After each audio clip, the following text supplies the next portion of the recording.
Salut à tous, on se retrouve pour l'épisode 3165 du Zap Image. On commence aujourd'hui, ce mardi 31 décembre avec un anniversaire, certainement le plus grand coach de l'histoire du football. Fête aujourd'hui son anniversaire, c'est l'Écossais Sir Alex Ferguson, il fête aujourd'hui ses 83 ans.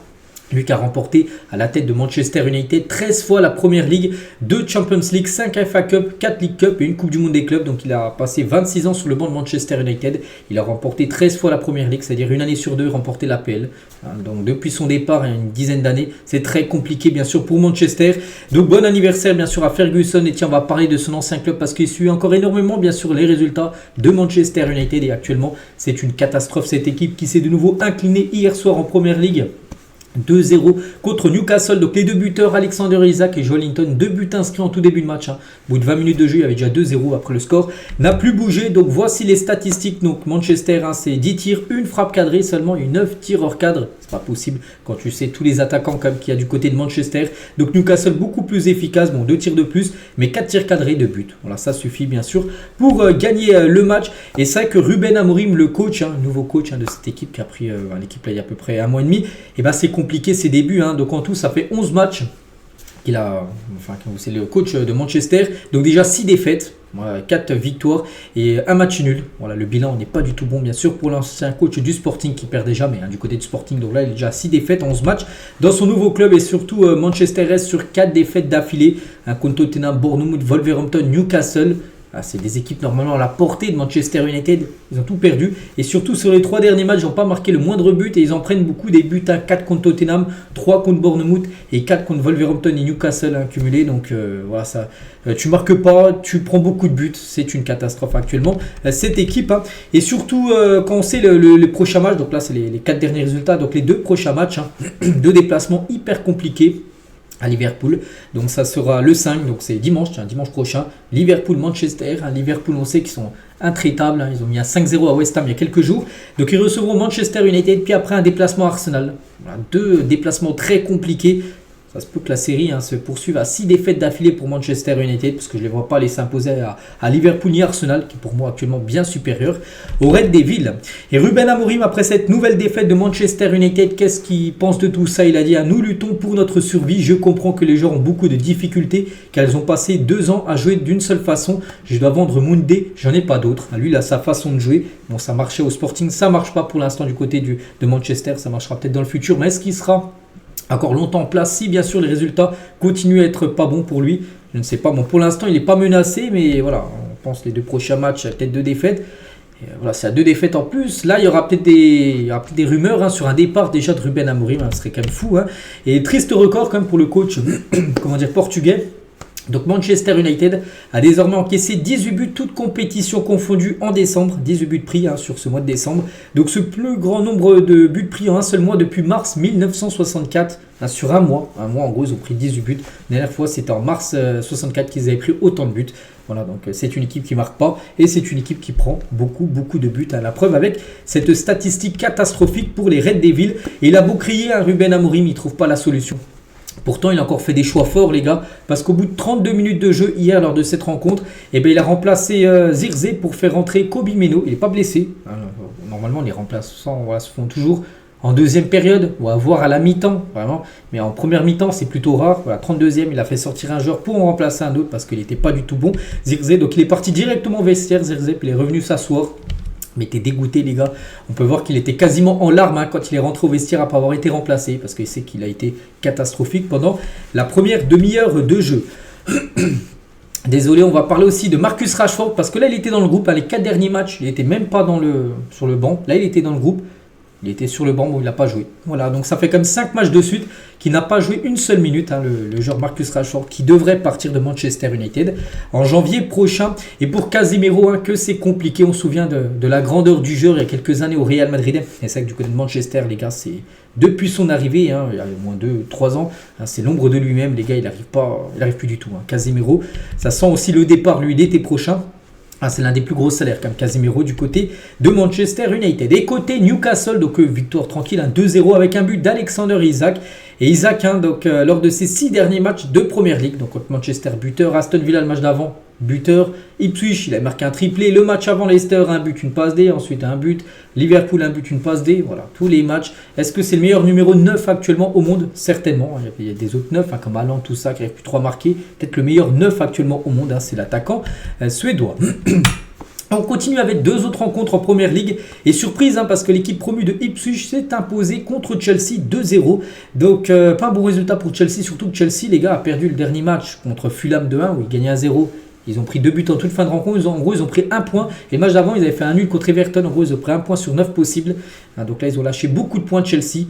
Voilà. Alors que Liverpool, qui joue le titre au même niveau que Chelsea, parce que c'était le premier et le deuxième, et eux gagnent tous les matchs. Donc voilà, pour Chelsea, les gars, c'est pas du tout un bon mois de décembre, avec beaucoup de points perdus. Pourtant, ils ont tiré 20 tirs, 5 tirs cadrés, mais ils n'ont pas marqué un but, alors qu'eux, ils ont tiré la moitié. 9 tirs, 24% de possession de balle, seulement pour Ipswich. Mais ils ont gagné le match. Et à noter que ce joueur, les gars, Omari Hutchinson, donc le buteur à la 54e, il a fait un salto pour célébrer le deuxième but de la rencontre sur une grosse boulette comme de Disasi. C'est Disasi, le défenseur français, qui fait une mauvaise relance et 10 secondes après, ça fait but. C'est un peu à cause du français, ce deuxième but pris par Chelsea. Et il y avait un autre match, Aston Villa contre Brighton, score final 2-2. Donc voilà les buteurs. Donc Watkins, Rogers côté Aston Villa et Adingra et Lamptey côté Brighton. Voici les stats de la partie. Un match plutôt serré quand on voit les tirs et les tirs cadrés. Et concernant Ollie Watkins, un buteur sur pénalty à la 36e. Donc il met fin à sa dizaine de 4 matchs sans but pour l'attaquant anglais. C'est qu'il n'avait plus 3 marqués. Donc il a marqué un pénalty. Donc parfait. Et surtout belle façon de fêter son anniversaire. Parce que hier, je l'ai dit que c'était son anniversaire. Le 30 décembre. Et concernant l'équipe en face, Brighton, Adingra était buteur, l'ivoirien. Donc son premier but en Première Ligue depuis le 17 août dernier. Il galérait. Depuis la deuxième journée de Première Ligue, il n'avait pas marqué le moindre but en PL. Donc là, cette fois-ci, il a marqué hier lors de cette rencontre. Du coup, tous les résultats de cette 19e journée du championnat anglais qui s'est joué déjà avant-hier, hier, et ça se joue pas aujourd'hui. Il n'y a pas de match sur ce dernier jour de l'année. Il y aura encore un match, les gars. C'est Brentford contre Arsenal. C'est demain, le premier jour de l'année 2025. Il y aura cette dernière rencontre de la 19e journée. Donc ça sera à 18h30. Le coup d'envoi pour clôturer bien sûr tous les matchs et le classement. Donc avec la victoire, Newcastle, Newcastle passe devant Manchester City au classement. 32 points pour Newcastle, 31 points pour City. Donc il y a Chelsea qui a pris peu de points. Ils étaient deuxième Chelsea il y a encore une dizaine de jours. Maintenant ils sont quatrième. Vu que Nottingham et Arsenal a passé devant Chelsea. On était qu'Arsenal a 36 points, 4 victoires demain contre Brighton. Ils auront 39 points et ils seront bien sûr dauphin de Liverpool qui est quand même loin devant bien sûr les Reds. Et si vous voulez voir le reste du classement, par exemple, je sais pas, Manchester United 14e, 22 points. Manchester United, elles ont comme déjà 23 points de moins que Liverpool actuellement en tête. C'est quand même une catastrophe, on le sait. Les Red Devils qui vont jouer le maintien, parce que pour l'instant 22 points, il faut faire attention, parce que Ipswich premier relégable avec à 15 points, 7 points seulement derrière Manchester United. On quitte la Première Ligue, direction la Serie A. Il y avait également deux matchs hier. Donc Como contre Lecce, donc victoire de Como 2-0. Donc Nico Paz, c'était un joueur du Real Madrid. Il a été vendu, mais avec le Real a une option de rachat avec des pourcentages. Ils peuvent le faire revenir. Donc le jeune Argentin Nico Paz, buteur. Et Cutron a été également buteur côté Como. Donc belle victoire 2-0. 15 tirs, 8 tirs cadrés et 2 buts. Il n'y a rien à dire, ils méritent leur victoire. C'est l'équipe entraînée par Fabregas.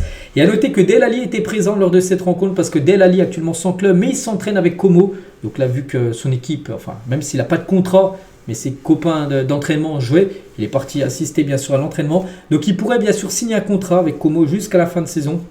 Si bien sûr s'il est bon lors de l'entraînement qu'il fait là depuis le 26 décembre dernier. Et il y avait également Bologne contre Hellas Vérone, et c'est Hellas Vérone qui s'est imposé 3-2 du côté de Bologne. Pourtant, regardez, Hellas Vérone, les gars, c'est moins de tirs cadrés, 4 tirs cadrés, ils ont mis 3 buts, alors que Bologne c'est plus de 23 tirs dans le match, 7 tirs cadrés, mais ils ont mis seulement 2 buts et ils ont perdu la rencontre. Voici tous les résultats de cette 18e journée du côté du championnat italien et le classement. Donc toujours dominé par l'Atalanta, Naples et l'Inter Milan. Notez que l'Inter a un match en retard sur Naples et l'Atalanta. Donc en cas de victoire de l'Inter, ils seront leaders de ce championnat italien.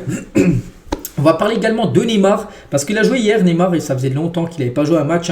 Donc blessé aux ischio-jambiers lors de sa deuxième apparition après un an d'absence. Ça datait. Neymar est à nouveau de retour. Donc le Brésilien a marqué le premier but de Al Hilal face à Al Fayha. C'est un match amical. Voilà, c'est un match amical pour Al Hilal.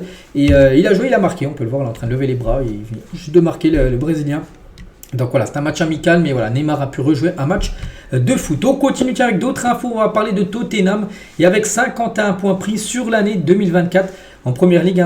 Voilà, donc Tottenham a affiché son pire total depuis 2008. Voilà, jamais depuis 2008, ils avaient pris si peu de points sur une année civile, là seulement 51.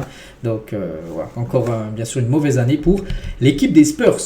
Officiel, 7 matchs de suspension, dont 2 avec sursis pour Ibrahim Sissoko, un joueur de l'AS Saint-Etienne. Son mauvais geste contre Balerdi en Coupe de France est lourdement sanctionné. Donc en gros, il prend 5 matchs fermes et 2 avec sursis. Donc en gros, 7 matchs de suspension. Il a pris un rouge en première mi-temps contre l'OM où Marseille s'est imposé en Coupe de France. C'était il y a à peu près une quinzaine de jours. En fin de contrat, l'été prochain, Jonathan David n'exclut pas de prolonger à Lille. Il a dit la porte n'est jamais fermée. C'est lui, 50-50.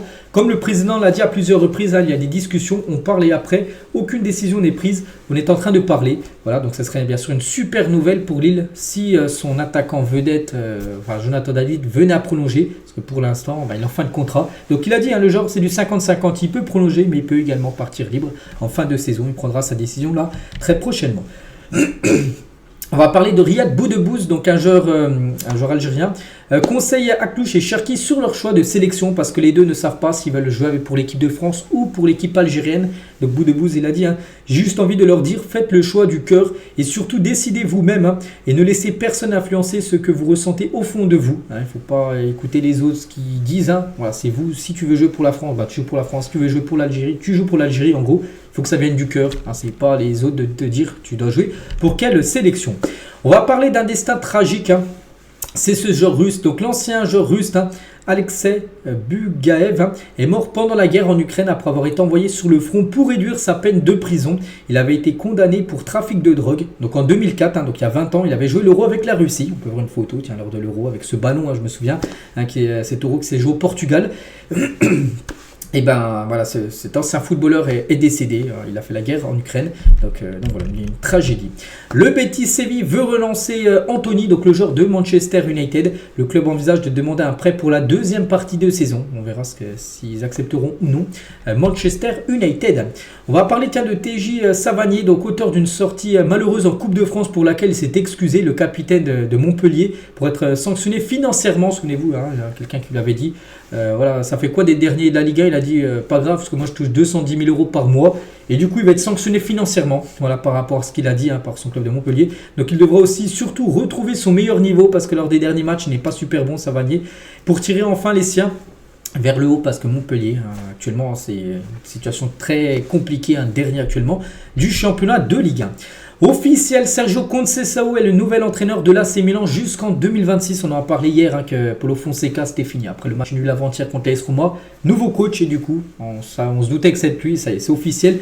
Conceição, l'ancien coach de Porto, devient le nouveau coach de Milan pour 1 an et demi jusqu'au 30 juin 2026 et son premier match ça sera le 3 janvier prochain. Donc là ça sera, ce sera vendredi et surtout son équipe de Milan joue contre la Juve où il y a son fils qui joue, son fils. Comment il s'appelle, Francisco Conceição, donc son fils qui côtoyait à l'époque du côté de Porto il y a encore quelques mois. Donc l'un contre l'autre de ce Juve Milan vendredi. On va parler d'un autre entraîneur, Carlo Ancelotti. Le Real Madrid, ma dernière équipe, il a dit j'aime m'entraîner tous les jours. Donc le sujet d'une sélection nationale est compliqué. Qui sait si le Real Madrid sera ma dernière équipe? J'ai un contrat de 2 ans mais le contrat peut être résilié de la même manière qu'il peut être prolongé. Voilà, donc déjà lui il aime entraîner tous les jours. C'est pour ça qu'entraîner une sélection, parce qu'une sélection, tu n'entraînes pas tout le temps. C'est par période de trêve. Par exemple, à Deschamps, il n'y a pas d'entraînement avec l'équipe de France. C'est seulement au mois de mars, au mois de septembre, au mois d'octobre, tout ça. Donc lui, il aime bien entraîner tous les jours. Donc voilà, plutôt, il veut continuer avec un club. Est-ce que le Real sera sa dernière équipe? Donc il a dit... Pour l'instant, il est encore en contrat jusqu'en 2026 du côté du club madrilène. Ça peut être résilié si les résultats sont pas bons. Ça peut être prolongé, bien sûr, si les résultats sont bons. Donc pour l'instant, il reste. Il est bien en place au Real. Et Ancelotti, quand on l'interroge sur la possibilité de prendre les rênes de l'AS Roma, on l'a dit, coach à l'AS Roma, je suis très heureux au Real Madrid. Je veux rester le plus longtemps ici possible. Voilà ce qu'il a pu répondre à cette question de ce journaliste. On va parler d'une info officielle. Il s'agit de Mario Rui, donc un joueur portugais de Naples.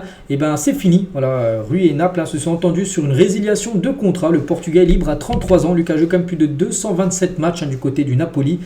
défenseur de 33 ans, n'entrait plus dans les plans d'Antonio Conte, donc il quittera le club là en janvier prochain, c'est officiel. Concernant Jack Grealish qui a fini la saison, là, enfin l'année 2024 avec 0 but en 45 matchs, et il pourrait quitter bien sûr Manchester City. Tottenham et Newcastle surveillent la situation de Jack Grealish pour le mercato hivernal. Des nouvelles de Cavani, ancien parisien, l'annonce de Cavani sur sa fin de carrière. L'attaquant de 37 ans a indiqué qu'il allait terminer sa carrière à Boca. Le Uruguayen a un contrat qui court jusqu'en décembre 2026. Voilà, donc voilà, on ne sait pas s'il ira jusqu'à la fin de son contrat, s'il arrêtera avant. Mais voilà, Cavani ne fera pas un autre club que Boca Juniors. Il finira dans cette équipe. En vacances à New York, Jamal Musiala reproduit une scène de maman, j'ai raté l'avion. Voilà, donc une photo de Musiala, le joueur du Bayern. Et de cet acteur que je me souviens plus de son nom, mais voilà, en gros ils ont fait la même. Enfin, Musiala reproduit bien sûr la scène du film. On va parler de William, qui est ancien joueur de Chelsea ou même de Arsenal. Et officiel, l'Olympiakos et William se séparent après moins de 4 mois. Il est arrivé il y a 4 mois dans ce club gratuitement, c'est fini. Donc le Brésilien n'aura joué que 11 matchs pour seulement une passe D avec le club grec de l'Olympiakos. À 36 ans, l'ailier est désormais libre de tout contrat. Voilà. Donc n'oubliez pas que le mercato, tiens, je voulais le dire, ce soir à minuit, c'est ouvert. Donc voilà, encore quelques heures en dehors du mercato. Dès demain, les gars, il va se passer beaucoup de choses. Et tiens, ce joueur est libre, William. Donc à 36 ans, on verra où il va filer. Une révolution pour la VAR. Donc pour la première fois dans son histoire, le football anglais va mettre en place l'annonce au grand public des décisions VAR par l'arbitre principal. Les premiers tests seront effectués pour les demi-finales de la Carabao Cup qui auront lieu dans quelques jours. Donc voilà, en gros c'est quoi en gros c'est un peu comme le rugby. Le rugby, je ne sais pas si vous avez déjà suivi des matchs. Donc des fois l'arbitre il dit, il parle au micro, puis dans tout le stade on entend, voilà, oui il y a penalty parce que le ballon a touché, le joueur a touché le ballon de la main.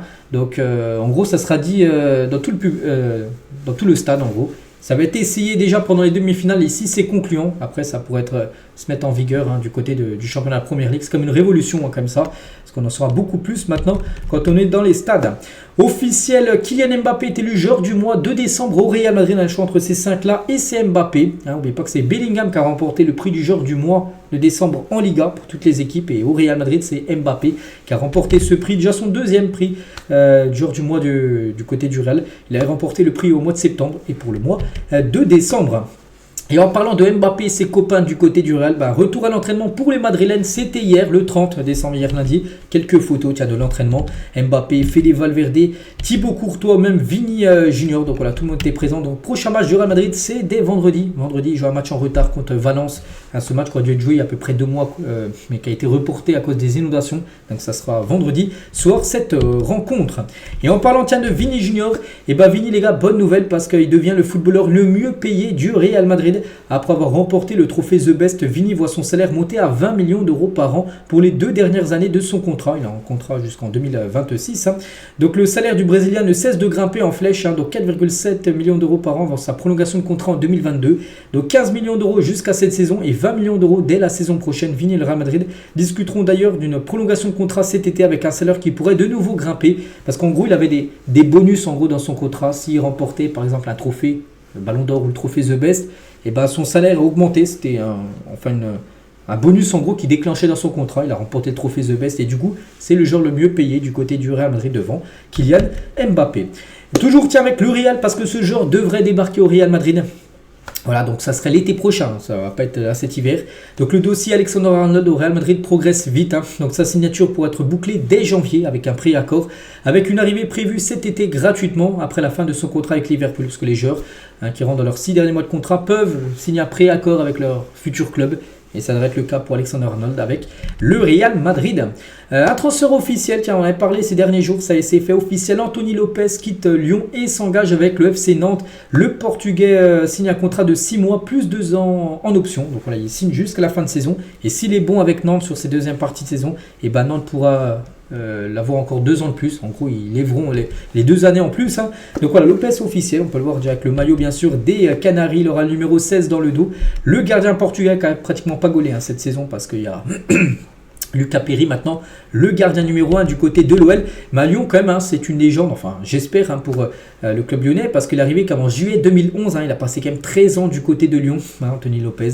Il a joué plus de 500 matchs du côté de Lyon, donc oui, pour moi c'est une légende totale du club, de l'Olympique lyonnais. Après les derniers mois, là il ne jouait pas, c'est pour ça qu'on peut comprendre son départ. Et du coup, Alban Lafont, qui est gardien de Nantes, Et vu que Lopez arrive, et lui il est invité à quitter le FC Nantes, hein, donc il devrait partir en janvier.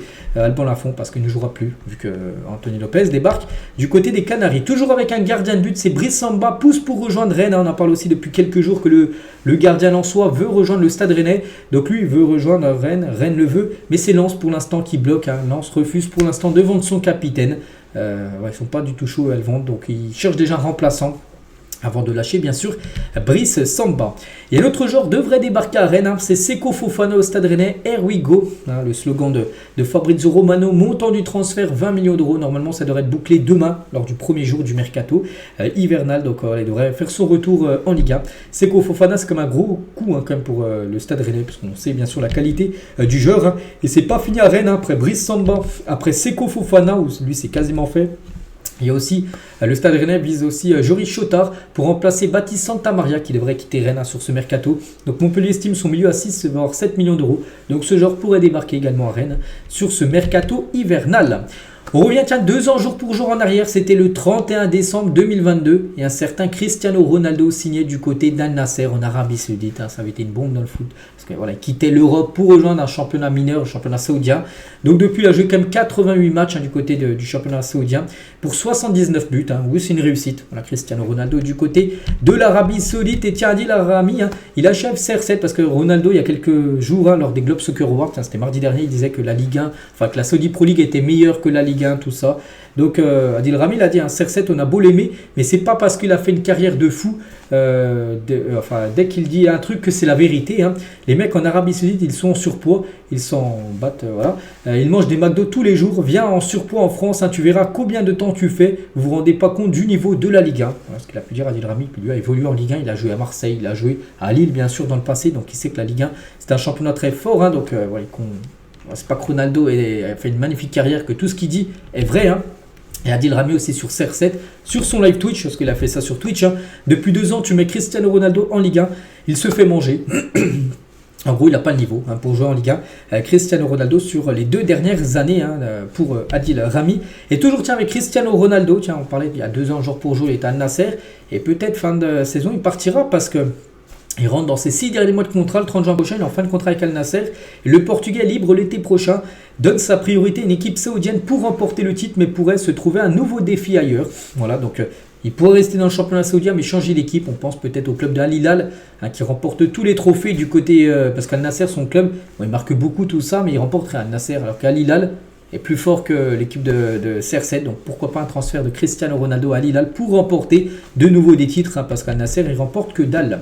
Jorge Mendes, donc l'agent de Cristiano Ronaldo par exemple, ou de surtout Lamine Yamal, parce que maintenant il va se faire beaucoup plus d'argent Jorge Mendes avec Lamine Yamal que Ronaldo qui arrive en fin de carrière. Hein.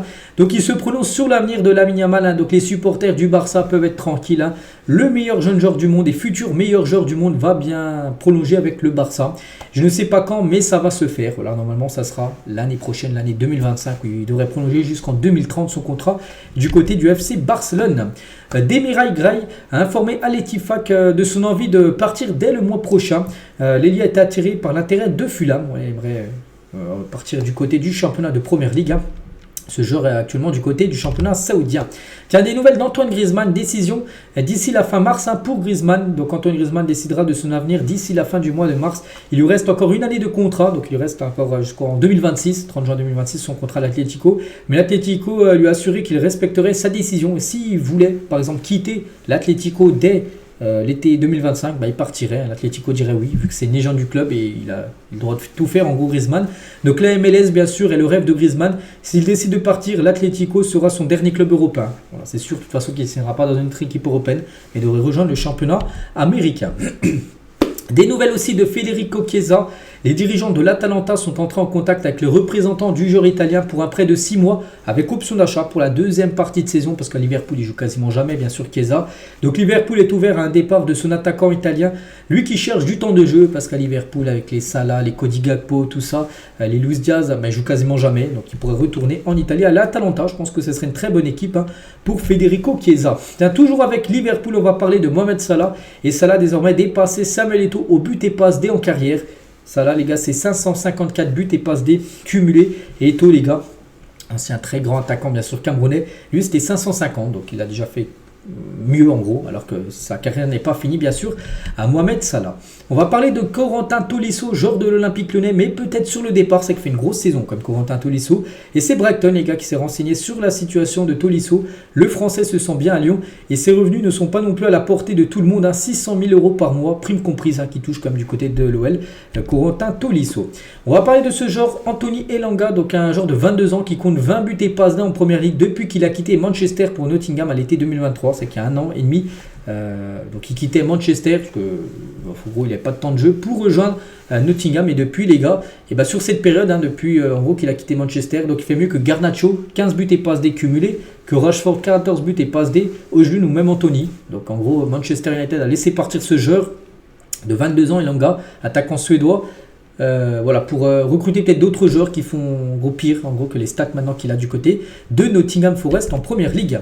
Le tribunal rejette la mesure conservatoire demandée par le FC Barcelone pour inscrire Dani Olmo et Pau Victor. C'était la dernière voie juridique pour le Barça afin de faire enregistrer les deux joueurs en Liga pour la seconde partie de saison, et du coup ils utilisent le dernier recours, le Barça. Donc dernière chance que la Liga valide désormais tous les documents pour la vente de sièges VIP du futur Camp Nou. Donc là ils n'ont pas le choix. En gros là c'était par rapport encore juridique, ils ont encore essayé avec les papiers tout ça d'enregistrer Dani Olmo et Pau Victor, c'est pas possible. Du coup le Barça va lever un levier économique avant ce soir minuit. Ils vont vendre une rangée de places VIP, plus de 120 millions d'euros sur les 20 prochaines années, ça sera vendu, voilà, pour récolter de l'argent et pour enregistrer bien sûr ces deux joueurs. Donc ça doit se faire avant ce soir minuit, sinon les deux joueurs ne pourront pas jouer la deuxième partie de saison en Liga. Accord entre Orban et Hoffenheim, donc le club allemand est très proche d'un accord avec l'Olympique Lyonnais. Donc ce joueur, qui a quand même déçu à Lyon les gars, devrait partir. Donc Lens a fait une offre de 8 millions d'euros, inférieure à celle du club allemand Hoffenheim qui en a proposé 10. Et du coup il devrait partir Hoffenheim sur le mercato hivernal Gift Orban. On va parler aussi de ce joueur Pedro Ruiz Delgado, passé par l'OM, prend sa retraite à 24 ans. Pourtant la fin d'un espoir, ancien attaquant prometteur des équipes de jeunes du Real Madrid, était dans son formation du Real et de l'Espagne, a passé par l'OM. Donc il a annoncé hier lundi prendre sa retraite à 24 ans, plombé par des blessures trop récurrentes. Donc ils étaient engagés en 2021 du côté de l'OM. Plus de 3 ans après et 0 match officiel plus tard, il annonce mettre fin à sa carrière. Donc c'était une pépite qu'ils avaient signé à Marseille il y a 3 ans. Mais du coup il n'a jamais joué, trop de blessures, et du coup il arrête sa carrière. On lui souhaite bonne continuation. Kevin Danso est la priorité de Wolverhampton, une équipe de première ligue, on verra. C'est que c'est un transfert qui peut également se faire en janvier. Arne Slot, donc le coach de Liverpool, sur la saison incroyable de Mohamed Salah, il a dit nous ne savions pas que Salah pouvait s'améliorer, mais d'une manière ou d'une autre, il l'a fait. Le meilleur joueur du monde. Si vous regardez ses statistiques, vous ne pouvez pas le contredire. C'est qu'actuellement, il y a peut-être quelques-uns aussi qui se détachent. Il y a aussi peut-être Vini, mais peut-être à l'instant T, là, sur le dernier mois, le meilleur joueur du monde. On pense tous, bien sûr, que c'est Mohamed Salah. Et Salah refuse de parler de Ballon d'Or. Il a dit je ne pense pas au Ballon d'Or, je veux juste gagner la Première Ligue. Je ferai de mon mieux pour que l'équipe remporte un trophée ou plus cette saison. Il y a d'autres équipes qui veulent nous rattraper. Nous devons rester humbles et concentrés. Donc voilà. Après, il sait que bien sûr, en remportant l'appel, il aurait encore plus de chances de remporter le Ballon d'Or. Regardez la preuve, dernier Ballon d'Or, mais elle a remporté la Première Ligue saison dernière. C'est Rodri, bien sûr, qui a remporté l'appel avec City saison dernière. Lens s'active sur le dossier Hansen, donc c'est un joueur néerlandais, donc formé à l'Ajax. Il avait terminé meilleur buteur de la Coupe du Monde U17 en 2019. Donc cette saison, l'attaquant de 22 ans a marqué 4 buts en 16 matchs d'Eredivisie avec Nimenge. Et voilà, Lens s'active, les gars, sur ce joueur néerlandais que je ne connais pas, mais qu'on pourrait découvrir en Ligue 1. Le Barça cible Thomas Partey. L'international ghanéen est perçu comme une belle opportunité pour renforcer l'entrejeu du Barça, et surtout ce serait pour remplacer un joueur qui devrait partir l'été prochain, De Jong, les gars. De Jong, il y a des chances qu'il parte du Barça, et du coup le Barça ciblerait Thomas Partey. Le joueur est en fin de contrat, en fin de saison. Marcus Thuram sous la photo de Camavinga à Dubaï sur Insta. Pourquoi tout le monde visite.dubaï? Parce que regardez, en gros, donc Camavinga il est parti à Dubaï, puis mentionne visite.dubaï. En gros c'est puis lui il a marqué ça, tu vois. Pourquoi tout le monde met ça? En gros c'est la promotion tout simplement. Ils sont payés certainement, tous les footballeurs là qui sont partis à Dubaï. J'ai pu voir Mbappé, j'ai pu voir Camavinga, plein de joueurs sont partis là-bas. Puis à chaque fois ils mentionnent ce petit message là. En gros, c'est la publicité tout simplement. Ils ont peut-être fait des vacances gratuites, mais ils devaient mettre bien sûr ce message-là dans en légende sur leur dernière photo. On va parler de Maupay. Maupay hier, les gars, je l'avais dit. Maupay au sujet de son ancien club d'Everton. À chaque fois que je passe une mauvaise journée, je regarde le score d'Everton et je souris. Pour rappel, il avait été pris à partie par des supporters avant son départ l'été dernier d'Everton à Marseille. Everton, les gars, réagit. Et Maupay se fait démonter en Angleterre par rapport à ce qu'il a dit. Donc certains supporters ont rappelé qu'il avait marqué autant de buts que Tim Howard à Everton, qui est un gardien de but. Un autre a écrit qu'il a sa place au panthéon des pires joueurs d'Everton de l'histoire. Voilà, donc voilà, on peut voir que c'est la guerre. N'oubliez pas que je crois qu'il appartient toujours, les gars, à Everton. Je crois qu'il est prêté à l'OM, Maupay, donc on ne voit pas comment il pourrait retourner du côté d'Everton. Maddison ciblé par une polémique. Donc des supporters de Tottenham n'ont pas apprécié sa nouvelle sortie aux mondiaux de fléchettes avec son coéquipier Brennan Johnson, juste après une nouvelle contre-performance face à Wolverhampton de partout, c'était il y a quelques jours. Donc le joueur a répondu, donc ferme-la idiot, à un compte fan de Tottenham sur Instagram accompagné d'un émoticône mort de rire. Voilà, donc voilà, le lendemain de ce match nul, donc ils sont partis aux fléchettes, c'est pas passé bien sûr pour les supporters de Tottenham. Donc voilà en gros ce qui s'est passé avec cette affaire. On va parler aussi du centre de formation d'Istres a été touché par un incendie criminel.